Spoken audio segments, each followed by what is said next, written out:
Good morning everyone, कैसे हैं आप सब।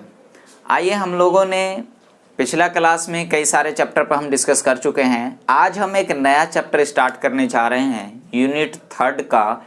वो है हमारा चैप्टर नंबर 8, क्या, cell, the unit of life. ठीक है, तो आइए आज हम उस चैप्टर में बेसिकली आज हम इंट्रोडक्शन पार्ट डिस्कस करेंगे। हम उसमें लगभग 8 से 9 साइंटिस्ट के बारे में हम डिस्कस करेंगे। वो साइंटिस्ट का क्या क्या रोल रहा है, क्योंकि ये चैप्टर एक्चुअल में देखा जाए तो एक बेसिक चैप्टर है जिसे समझे बिना आप पूरी बायोलॉजी नहीं समझ सकते। 38 टोटल चैप्टर हैं 11 12 की बायोलॉजी से। कितने टोटल? 38। उस 38 में ये एक ऐसा इकलौता ऐसा चैप्टर है, कौन सा? सेल वाला, द यूनिट ऑफ लाइफ, जिसे समझे बिना आप 37 चैप्टर नहीं समझ सकते। तो इसीलिए इस चैप्टर को काफ़ी अच्छे से समझना है। इस चैप्टर के इंट्रोडक्शन पार्ट जो कि अभी हम डिस्कस करने जा रहे हैं, यहाँ से कई बार क्वेश्चंस आ चुके हैं। ठीक है, तो इसीलिए मैं सब साइंटिस्ट को एक एक करके डिस्कस करूँगा। तो आइए हम देखते हैं इसमें क्या क्या हमें आज देखना है। हम इसमें आज बेसिकली एक हिस्ट्री पार्ट को डिस्कस करेंगे। हिस्ट्री पार्ट में बहुत सारे साइंटिस्ट को देखेंगे। हम रॉबर्ट हुक के बारे में डिस्कस करेंगे, रॉबर्ट हुक। उनके बाद हम डिस्कस करेंगे हमारे लेवन हुक साहब के बारे में हम डिस्कस करेंगे, लेवन हुक साहब के बारे में डिस्कस करेंगे, है ना। रॉबर्ट हुक जो है वो 1665 में इन्होंने सेल का डिस्कवरी किया था, है ना, इन थिन स्लाइस कॉर्क में, है ना। फिर उसके बाद लेवन हुक साहब की बात करें तो ये पहले ऐसे साइंटिस्ट हैं जिन्होंने लिविंग सेल की डिस्कवरी की थी, है ना। तो ये सारी चीज़ें हम लोग आज देखेंगे। फिर हम श्लाइडेन और श्वेन के बारे में भी बात करेंगे आज। किसके बारे में? श्लाइडेन एंड श्वेन के बारे में बात करेंगे, है ना। उनके बाद हम बहुत इंपॉर्टेंट साइंटिस्ट उनके बारे में भी बात करेंगे। कौन है? रुडोल्फ विर्चो साहब के बारे में बात करेंगे। देखिए सारी चीज़ें आपके एनसीईआरटी में मेंशन है ना। तो ये सारी चीज़ हम आज डिस्कस करेंगे। इसके बाद मैं आपको एक चीज़ बताने की कोशिश ये करूँगा इस चीज़ को डिस्कस करने से पहले कि भाई जब मैं आपको पहला चैप्टर पढ़ा रहा था, कौन सा? The living world. तो द लिविंग वर्ल्ड में मैंने आपको एक हेडिंग डलवाया था और बोला था कि बच्चों हेडिंग डालो और उसके बाद वहाँ पे लिखो क्या?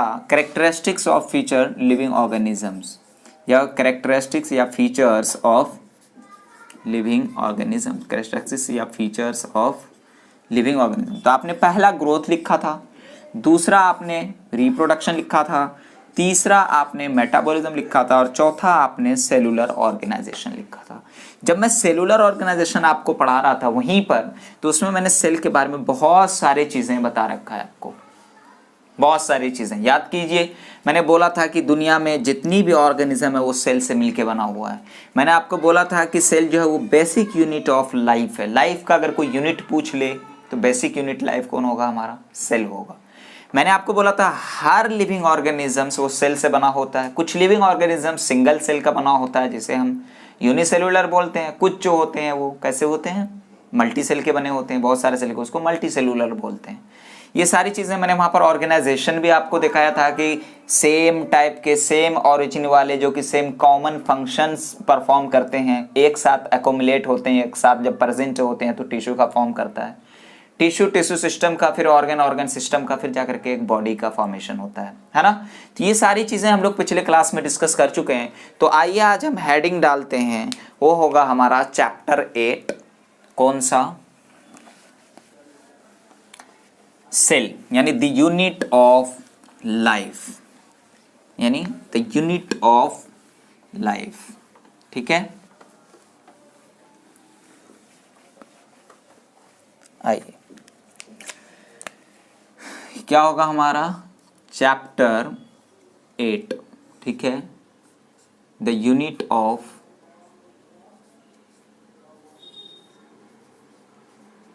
लाइफ।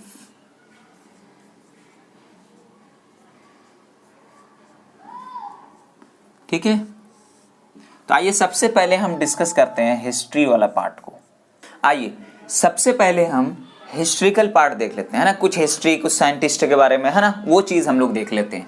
तो हिस्ट्री में सबसे पहले हमारे हैं रॉबर्ट हुक। कौन है? Robert Hooke. ये साइंटिस्ट 1665 में इन्होंने क्या डिस्कवर किया था? Discover cell in very thin slice of cork under his microscope. तो पहले अगर आपसे बोला जाए कि सेल का जो सबसे पहले डिस्कवरी कौन किया था, तो वो रॉबर्ट हुक साहब हैं। ठीक है, इतनी चीजें क्लियर।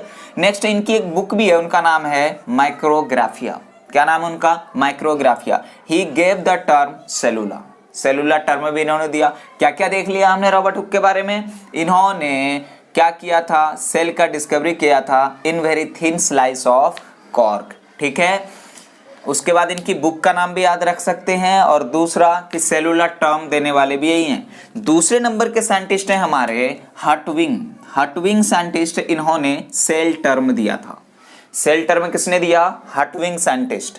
और सीपी स्वैनसन जो हैं, ये एक ऐसे साइंटिस्ट हैं जिनको मॉडर्न फादर ऑफ साइटोलॉजी कहा जाता है।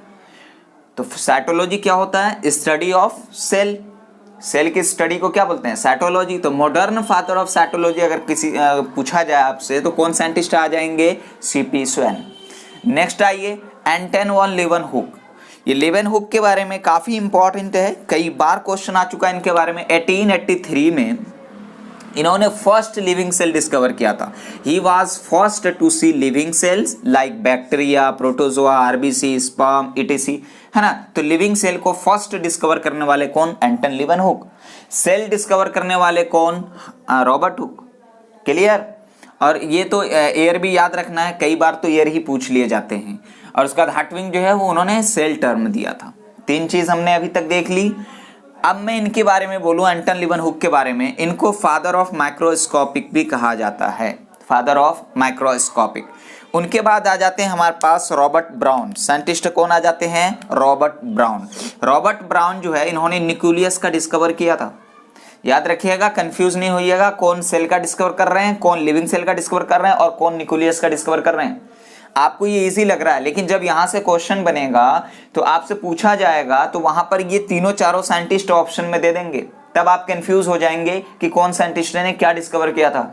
इसीलिए बहुत कंसंट्रेशन के साथ ये चीज याद करेंगे आप। ठीक है, तो न्यूक्लियस का डिस्कवर करने वाले कौन?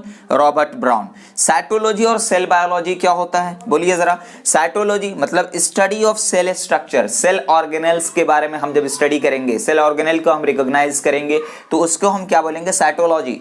सेल बायोलॉजी की बात करें तो हम सेल के फंक्शन की भी स्टडी को अगर करें, फंक्शन को भी अगर स्टडी करें, तो वो सेल बायोलॉजी हो जाएगा। जैसे study of cell structure and function, उसे हम क्या बोलते हैं? Cell biology. समझ आए? बस थोड़ा सा डिफरेंस है, याद रखिएगा, सेल बायोलॉजी में और साइटोलॉजी में। तो अब आपसे कोई साइटोलॉजी पूछे तो आप बोल देंगे कि भाई सेल स्ट्रक्चर की स्टडी को, या फिर नॉर्मल सा बोलिए सेल की स्टडी को हम क्या बोलते हैं? साइटोलॉजी। समझ में आई बात? व्हाट इज सेल, ये आपको मैं एक होमवर्क दे रहा हूं। व्हाट इज सेल क्यों होमवर्क दे रहा हूं? क्योंकि जब मैं आपको पहला चैप्टर पढ़ा रहा था द लिविंग वर्ल्ड, तो वहां पे आपको एक चीज पढ़ाई थी हमने, cellular organization which is one of the best characteristics of living organism.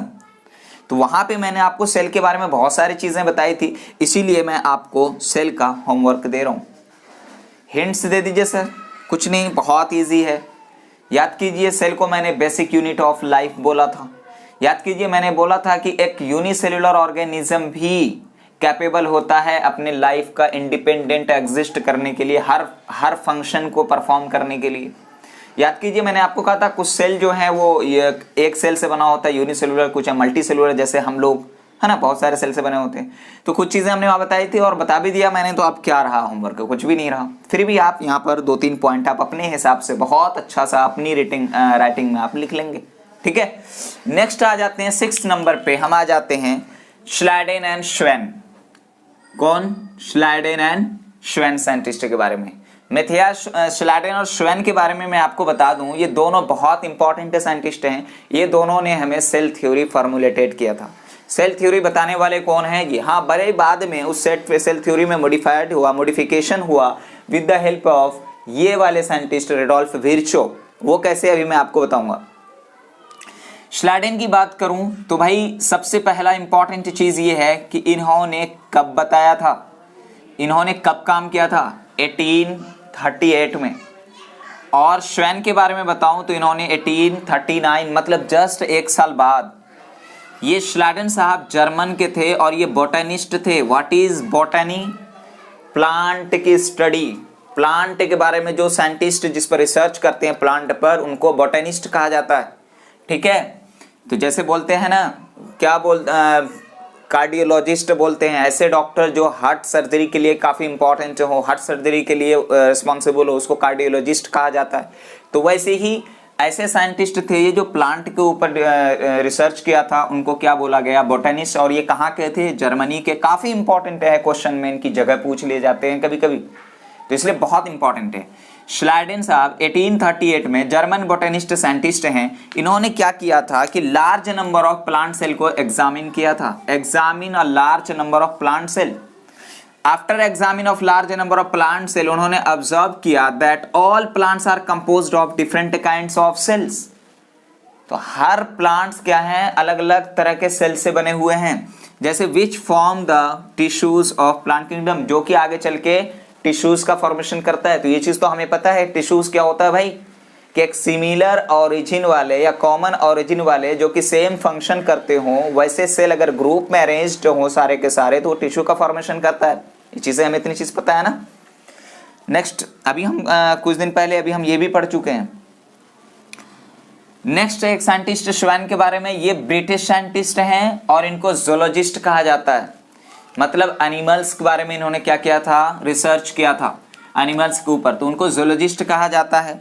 ये साइंटिस्ट के बारे में बोले, इन्होंने तो प्लांट के बारे में प्लांट के ऊपर स्टडी किया था। इन्होंने स्टडी किया था different types of animal cell. इन्होंने एनिमल सेल पर स्टडी किया था और इन्होंने बताया, reported that cell had a thin outer layer. तो अब आपसे पूछा जाए कि भाई सेल मेम्ब्रेन की बात बताइए कि ये किन्होंने ऑब्जर्व किया था, तो इन्होंने साइंटिस्ट हैं श्वेन साहब। कौन है? श्वेन साहब।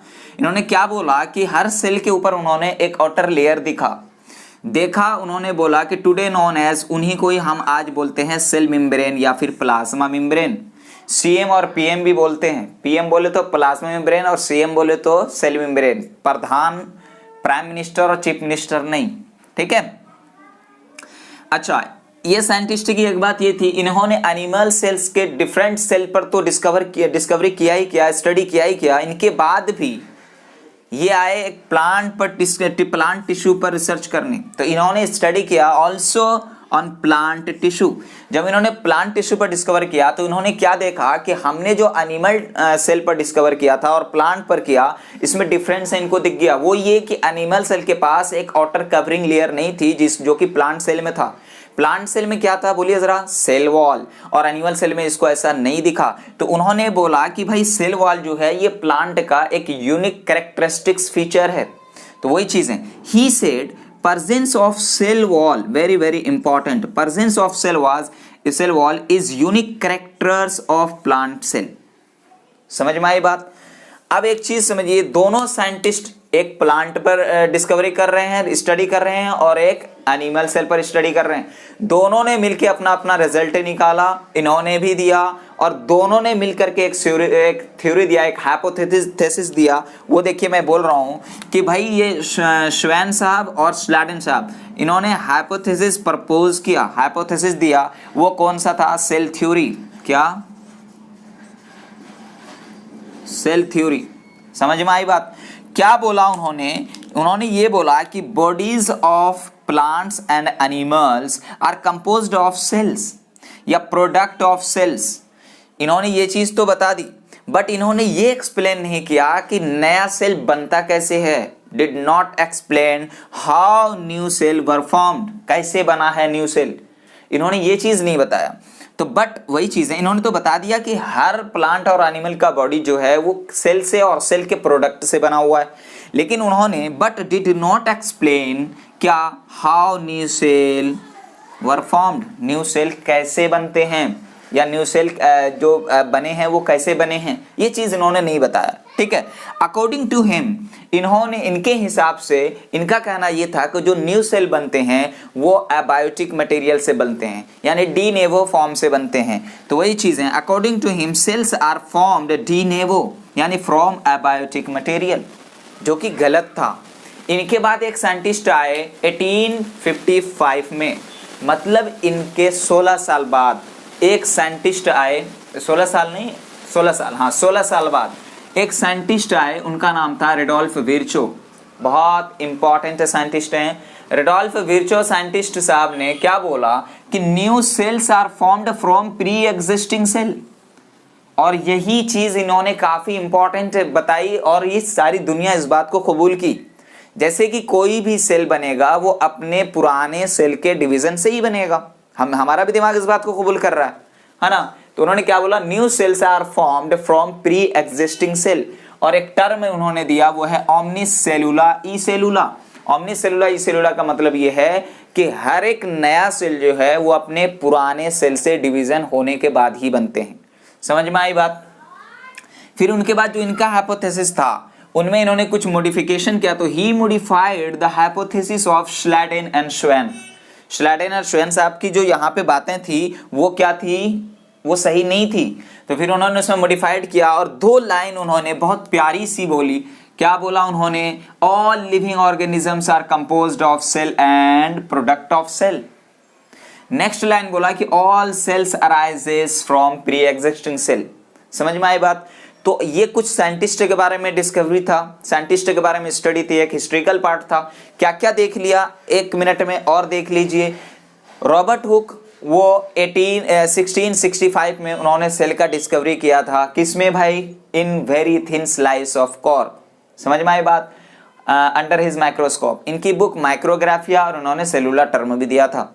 फिर उनके बाद हटविंग इन्होंने सेल टर्म दिया था। फिर उनका सीपी श्वेन साहब फादर ऑफ मॉडर्न साइटोलॉजी इनको कहा जाता है। एंटन लीवनहुक 1883 में इन्होंने फर्स्ट लिविंग सेल देखा था, जैसे कि बैक्टीरिया, प्रोटोजोआ, आरबीसी, समझ में आई बात, स्पर्म, इटीसी।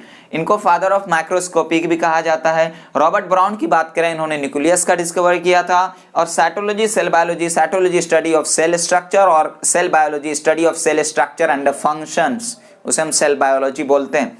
फिर उसके बाद व्हाट इज सेल, हम इस पर डिस्कस कर चुके हैं। नेक्स्ट आइए श्लैडेन एंड श्वेन साइंटिस्ट, 1 साल पहले ये आए, 1 साल बाद ये आए, इन दोनों में है ना। यानी श्लैडेन 1838 में, इन्होंने, ये जर्मन बोटेनिस्ट हैं, इन्होंने प्लांट के ऊपर क्या किया था, स्टडी किया था, और उन्होंने ऑब्जर्व किया कि हर प्लांट जो है वो डिफरेंट डिफरेंट काइंड के ऑफ सेल से बने हुए हैं। और इन्होंने बोला कि यही सेल से आगे चल के अकोमुलेट होकर के क्या एक टिश्यू का फॉर्मेशन करता है। फिर एक आए हमारे श्वेन साहब। श्वेन साहब ने क्या बोला कि ब्रिटिश थे, जूलॉजिस्ट थे। 1839 में जस्ट 1 साल बाद श्लैडेन के श्वेन साहब आए, और इन्होंने बोला कि स्टडी ऑफ डिफरेंट, इन्होंने क्या किया, स्टडी किया किस पर, different kinds of animal cells. समझ में आई बात। इन्होंने ये बताया कि भाई हर एनिमल सेल में हमने देखा कि एक आउटर कवरिंग है, आउटर लेयर है, जिसे उन्होंने बोला सेल मेम्ब्रेन या फिर प्लाज्मा मेम्ब्रेन। समझ में आई बात। फिर उनके बाद इनको रहा नहीं गया, ये और किस पर, प्लांट टिश्यू पर भी डिस्कवरी किए। तो इनको दोनों में डिफरेंस क्या दिखा, प्लांट और एनिमल सेल में, कि प्लांट सेल के पास एक आउटर एक्स्ट्रा कवरिंग नहीं है, जिसे जो कि प्लांट में हमें दिखा है, यानी सेल वॉल। तो उन्होंने एक लाइन बोला कि cell wall is the unique characteristics of plant kingdom, यानी प्लांट। ठीक है। नेक्स्ट आज ये दोनों मिलकर के एक हाइपोथेसिस दिया था, यानी सेल थ्योरी उन्होंने दिया था। इन्होंने ये बोला था कि हर प्लांट और हर एनिमल्स का बॉडी जो है वो कंपोज्ड होता है सेल से और प्रोडक्ट ऑफ सेल से। बहुत अच्छा बोला इन्होंने, बट डिड नॉट एक्सप्लेन, इन्होंने ये नहीं बताया कि new cell, how new cell were formed, कैसे बना है या न्यू सेल कैसे बनता है, इन्होंने ये चीज नहीं बताई। ठीक है। अकॉर्डिंग टू हिम, इनके हिसाब से ये होता था कि न्यू सेल जो बनता है वो डिनोवो फॉर्म से बनता है, मतलब अबायोटिक मटेरियल से बनता है। फिर इनके बाद आ गए 16 साल बाद एक साइंटिस्ट बहुत प्यारे, उनका नाम था रुडोल्फ विर्चो। क्या नाम था, रुडोल्फ विर्चो। रुडोल्फ विर्चो 1855 में आए, और इन्होंने बोला कि हर नया सेल पुराने सेल से बनता है। प्री एग्जिस्टिंग वर्ड देखिए, प्री मतलब पहले, एग्जिस्टिंग मतलब जो प्रेजेंट है, जो पहले सेल प्रेजेंट था उसी के डिवीजन से एक नया सेल बना है। समझ में आई बात। उन्होंने एक टर्म बोला ओमनीसेलुला ई सेलुला। फिर उन्होंने, जाहिर सी बात है कि ये बात तो इनकी सही नहीं थी कि भाई डिनोवो अबायोटिक मटेरियल से सेल बनता है। फिर उन्होंने उसमें कुछ उनके हाइपोथेसिस में मॉडिफिकेशन किया श्लैडेन और श्वेन के, और इन्होंने 2 लाइन बोली। एक था all living organisms are formed of cells and product of cells, और बोला ऑल लिविंग सेल्स या all cells arises from pre existing cells. समझ में आई बात। तो ये तो थी हमारे कुछ साइंटिस्ट के बारे में जो कि काफ़ी इंपॉर्टेंट है, ये सारी चीज़ हमें पढ़नी है ना, सारी चीज़ को एज इट इज़ हमें A to Z इसी तरीके से याद रखनी है, ठीक है। अब आइए हम लोग थोड़ा सा एक और चीज़ देख लेते हैं, क्या एन ओवरव्यू ऑफ, जो कि आपके एनसीईआरटी में है, तो हमें ये चीज़ देखनी है, एन ओवरव्यू ऑफ सेल। अब आइए ये चीज़ें हमारा दिमाग जो कह रहा है हम उस चीज़ को पढ़ेंगे, है ना। हमारे पास भी अपना दिमाग है यार, साइंटिस्ट नहीं है तो क्या हुआ। आइए हम जानते हैं कि एक सेल है, इस सेल के अंदर क्या होता है, न्यूक्लियस होता है, और एक सेल ऐसा है जिसके अंदर क्या होता है, न्यूक्लियस नहीं होता है। तो जिसके अंदर न्यूक्लियस है और वो भी ट्रू न्यूक्लियस है, मतलब कि न्यूक्लियर मेम्ब्रेन के साथ, तो उसको उन्होंने बोला यूकैरियोट। उसको हम क्या बोलते हैं, यूकैरियोट। और जिसके पास न्यूक्लियस नहीं है, मतलब न्यूक्लियर मेम्ब्रेन जिसके पास नहीं है, उसको उन्होंने बोला प्रोकैरियोट। समझ में आई बात। अब आज ये एक चीज हम देखते हैं, प्लांट सेल और एनिमल सेल में डिफरेंस क्या होता है, सेल वॉल का अभी हम पढ़ चुके हैं। सेल वॉल जो होगा वो किसमें, सिर्फ प्लांट सेल में ही पाया जाएगा, एनिमल सेल में नहीं पाया जाएगा। समझ में आई बात। नेक्स्ट यूकैरियोट के केस में, अच्छा न्यूक्लियस के बारे में थोड़ा सा कुछ मैं बोलूं कि न्यूक्लियस क्या होता है। इस न्यूक्लियस के अंदर प्रेजेंट होता है क्या, क्रोमोसोम, और इस क्रोमोसोम में होता है क्या, डीएनए। इतनी चीजें तो पता है। तो nucleus is a membrane bound organelle. क्या है ये, मेम्ब्रेन बाउंड ऑर्गेनल्स। समझ में आई बात। एक चीज याद रखिएगा, जितने भी मेम्ब्रेन बाउंड ऑर्गेनल्स होंगे, जितने भी मेम्ब्रेन बाउंड ऑर्गेनल्स होंगे, वो सब के सब यूकैरियोट में पाए जाएंगे, प्रोकैरियोट में नहीं होते हैं। जैसे कुछ मेम्ब्रेन बाउंड ऑर्गेनल्स की मैं बात करूं, लाइक एज ए एग्जांपल मैं अगर बोलूं, क्या क्या हो जाएगा, जैसे एंडोप्लाज्मिक रेटिकुलम की बात करें, मैं अगर गोल्जी बॉडी की बात करूं, मैं अगर कॉम्प्लेक्स गोल्जी माइटोकॉन्ड्रिया की बात करूं, मैं अगर वैक्यूल की बात करूं, मैं अगर लाइसोसोम की बात करूं, ईटीसी, जितनी भी मेम्ब्रेन बाउंड ऑर्गेनल्स होंगे वो सब के सब यूकैरियोट में पाए जाते हैं। हम जानते हैं कि ये भाई यूकैरियोट के अंदर न्यूक्लियस है, न्यूक्लियस के अंदर एक क्रोमोसोम प्रेजेंट है, इसके अंदर डीएनए है।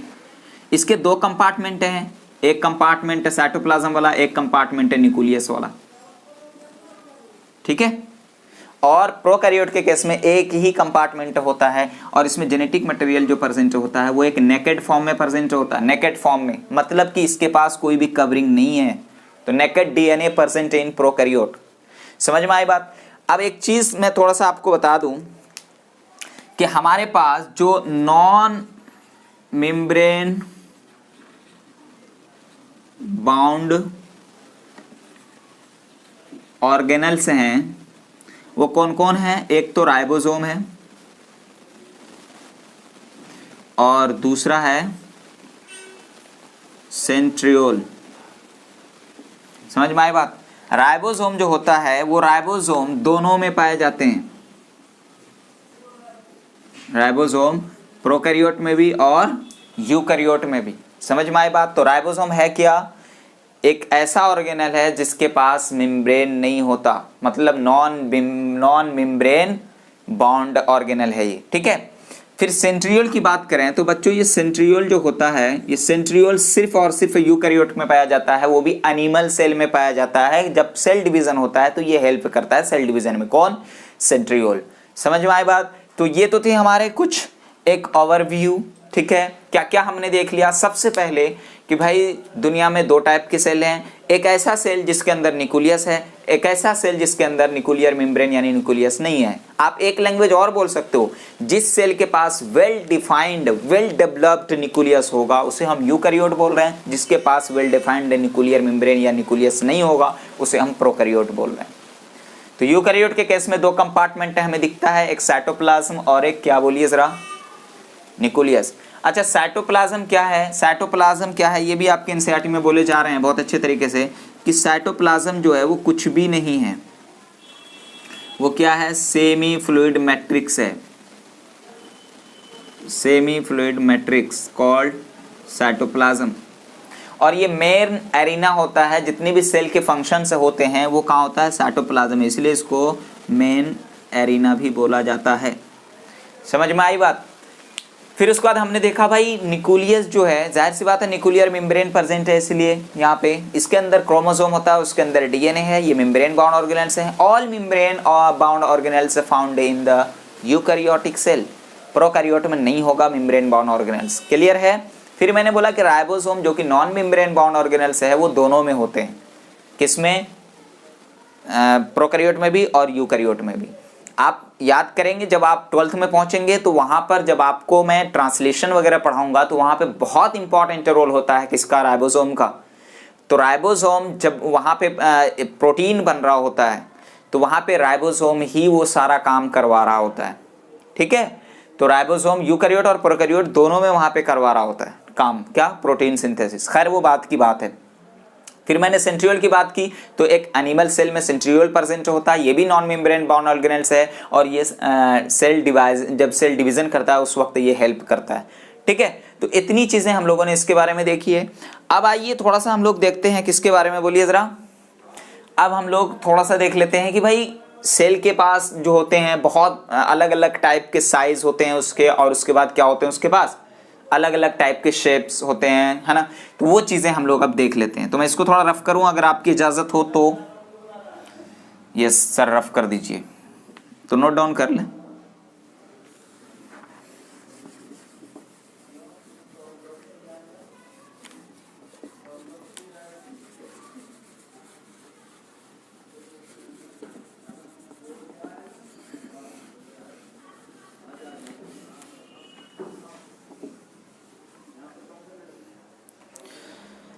छोटा सा हेडिंग डाल सकते हैं हम। वो छोटा सा हेडिंग क्या है कि भाई बोलो कि वेरियस टाइप्स ऑफ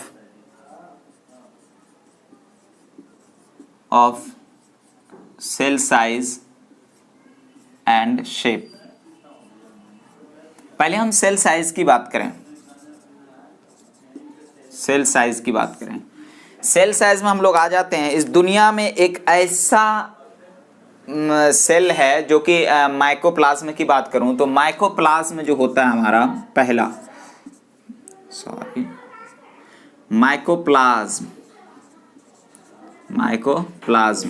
माइकोप्लाज्म ये स्मॉलेस्ट सेल कहा जाता है। अगर आपसे कभी भी कोई भी नींद में भी आपसे पूछ ले कि smallest cell of the world, तो आप बोल देंगे क्या? माइकोप्लाज्म। इसका लगभग जो लेंथ होता है वो 0.3 माइक्रोमीटर होता है। समझ में आई बात? उसके बाद दूसरे नंबर पे हम आ जाते हैं, अगर आपसे लार्जेस्ट सेल बोला जाए, लार्जेस्ट सेल, तो वो हो जाता है ऑस्ट्रिच एग। क्या? Ostrich egg. उसके बाद अगर आपसे बैक्टीरिया के बारे में कहूं मैं, बैक्टीरिया जो है, बैक्टीरिया का जो सेल का साइज है वो कितना है? वो है 3 to 5 माइक्रोमीटर। अगर मैं यहाँ पे लॉन्गेस्ट सेल की बात करूं, लॉन्गेस्ट सेल, लार्जेस्ट और लॉन्गेस्ट में फर्क है, लॉन्गेस्ट लंबा, लार्जेस्ट बड़ा। तो लॉन्गेस्ट सेल की अगर मैं बात करूं, गलत हो गया, लॉन्गेस्ट सेल की बात करूं तो वो है कौन? हमारा नर्व सेल। समझ में आई बात? अगर मैं ह्यूमन आरबीसी की बात करूं, क्या? Human RBC, human red blood cell की बात करूं, ह्यूमन आरबीसी की बात करूं तो इसका जो साइज होता है वो होता है 7 माइक्रोमीटर इन डायमीटर। समझ में आई बात? क्या क्या हमने देख लिया साइज में? माइकोप्लाज्म एक स्मॉलेस्ट सेल है जिसका साइज कितना है लेंथ में? 0.3 माइक्रोमीटर। लार्जेस्ट सेल हो जाएगा ऑस्ट्रिच एग, ठीक है। बैक्टीरिया का साइज कितना होता है 3 to 5 माइक्रोमीटर। लॉन्गेस्ट सेल क्या है नर्व सेल। और ह्यूमन आरबीसी जो है वो कितने है डायमीटर में 7 माइक्रोमीटर। क्लियर है। नेक्स्ट अगर मैं शेप की बात करूं, अगर मैं सेल शेप की बात करूं तो सेल शेप में आपको कैसा कैसा देखने को मिल सकता है बोलिए जरा। सेल शेप में आपको डिस्क लाइक भी देखने को मिल सकता है, डिस्क लाइक। और बोलिए कैसा देखने को मिल सकता है, क्यूबॉइडल भी देखने को मिल सकता है। और कैसा कैसा दिखता है बोलिए जरा, कॉलमनर दिखता है। और कैसा कैसा दिखता है बोलिए जरा, थ्रेड लाइक स्ट्रक्चर भी आपको दिखता है, थ्रेड लाइक स्ट्रक्चर। और कैसा इर्रेगुलर भी दिख जाता है। और कैसा सर्कुलर भी दिखेगा आपको। और कैसा दिखेगा बोलिए जरा, अमीबॉयडल भी आपको दिख जाएगा, अमीबॉयड लाइक स्ट्रक्चर। अमीबॉयड मतलब अमीबा का कोई शेप नहीं होता ना वैसा, ठीक है। तो ये सब इस टाइप के आपको शेप आपको देखने को मिल सकते हैं। यहाँ पर आप सारी चीज मैंने दिया हुआ है, तो यहाँ से आप एक बार एनालाइज कर सकते हैं कि कितने टाइप के सेल्स देखने को मिलते हैं। तो चलिए हम देखते हैं, यहाँ पर आइए पेज नंबर 127 पे आइए, पेज नंबर 127 पे। यहाँ पर फिगर 8.1 में आइए, diagram showing different shape of the cell. आप पहले में देखिए वहां पे रेड ब्लड सेल्स की बात करें तो राउंड शेप के और बाइकनकेव दिख रहे हैं आपको।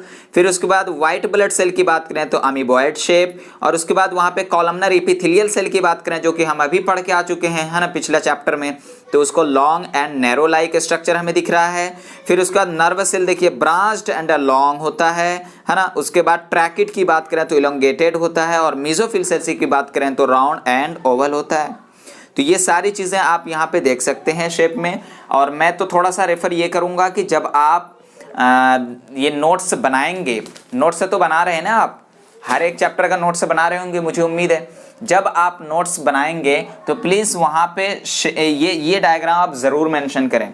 अगर आप चाहते हैं कि नहीं जब भी मैं पढ़ूंगा या पढ़ूंगी मैं इससे ही पढ़ लूँगा, है ना, किससे, एनसीईआरटी से, तो ठीक है। अदरवाइज अगर आप नोट्स पर फुल्ली डिपेंड हैं तो ये चीज़ें वहाँ पर जो डायग्राम है उसको वहाँ पे आप देख लीजिएगा, क्योंकि वहाँ से आपको शेप भी पता चल जाएगा कि नर्व सेल का शेप कैसा होता है ना, आरबीसी का, डब्ल्यूबीसी का कैसा कैसा होता है। तो ये चीज़ आप वहाँ से पता कर लेंगे। तो चलिए आज के लिए हम लोग इतना ही रखते हैं। आज हमने बहुत बहुत इंपॉर्टेंट यानी introduction part of the chapter 8 कौन सा, सेल यानी यूनिट ऑफ लाइफ के बारे में हमने डिस्कस किया है।